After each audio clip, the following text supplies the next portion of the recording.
അടുത്ത ഫുഡിന്റെ കാര്യം ഞാൻ വിളമ്പുന്നതിന് മുമ്പ് ചോദിക്കട്ടെ, ഈ നാടൻ ഫുഡ് ഇഷ്ടമാണ്? നാടൻ ഫുഡാണ് ഇഷ്ടം, മധുരം അല്ല. എനിക്ക് എരിവും പുളിയൊക്കെ എന്നുള്ളതല്ല, എരിവാണ് ഏറ്റവും കൂടുതൽ ഇഷ്ടം. മധുരത്തിനോട് വലിയ പ്രിയം ഇഷ്ടം. സെലിബ്രിറ്റീസിന്റെ ഒക്കെ എന്താ പറയാ ഫുഡിന്റെ റൂട്ടീൻ ഒക്കെ ചോദിച്ചാൽ അങ്ങനെയൊക്കെ പറയും. അങ്ങനെയൊക്കെ ഉണ്ടായിരുന്നു?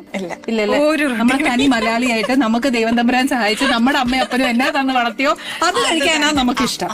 പിന്നെ ചില സമയങ്ങളിൽ മാത്രം കുറച്ച് വെജിറ്റബിൾസ് ഒക്കെ ഒന്ന് തിന്നണം എന്നൊക്കെ തോന്നുവാണെങ്കിൽ ഇഷ്ടപ്പെട്ടൊന്നും അല്ല കേട്ടോ. സാലഡ് ഒന്നും എനിക്ക് കുക്കുംബർ മറ്റേ പെപ്പർ ഉപ്പൊന്നും ഇട്ടുന്നത്